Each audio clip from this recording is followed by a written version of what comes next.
Lars Ulrich wants you to know that you're wrong about Metallica's albums. Not just the classic albums, but the albums that you don't like. Lars Ulrich wants you to know that Metallica has always done what they wanted to do and have never stood in the service of anyone. Not their fans, not the music industry, not their record company.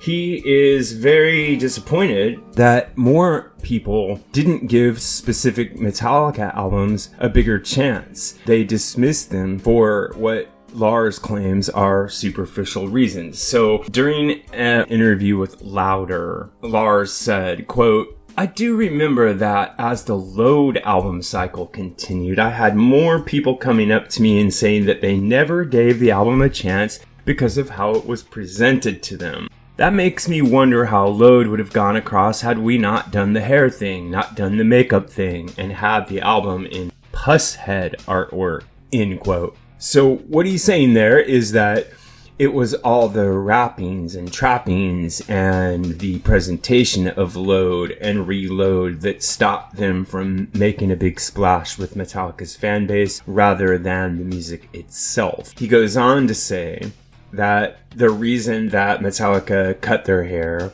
and changed their look and changed their approach toward music had nothing whatsoever to do with trying to keep up with current trends in music or to gain a greater commercial foothold in the industry, but it was really all about doing exactly what they wanted to do. So he goes on to say, quote, that Load and Reload have become Metallica punching bag for the fans.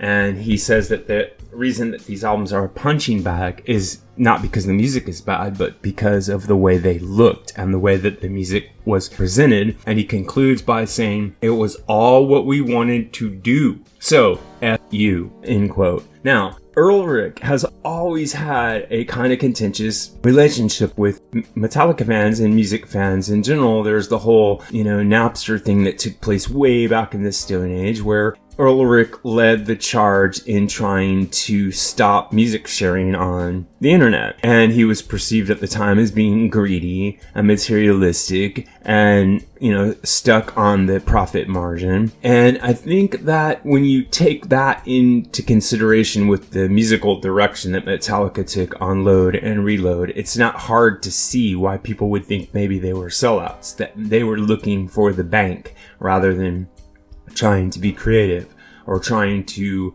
make music that their fans could relate to. And so the controversy will probably continue on and on and on. If you're a hardcore Metallica fan, you probably feel, Metallica really did sell out around that time and that it's quite clear that that's what they did. If you're a really hardcore early days Metallica fan, you might feel that happened with the Black Album. On the other hand, as I've said in a number of my videos, I think that there's only so far you can take the thrash, riffy, bass, and Justice for All type of music. And for Metallica in particular, I think that they had probably explored that really speed thrash metal thing just about as far as they could go at that point. And that, while there might be an occasional song that comes out now and then that harkens back to the good old days, they actually got it out of their system. And this is something that people tend to forget about artists, is that artists are searching. They find, sometimes they master a specific type of art and then they move on.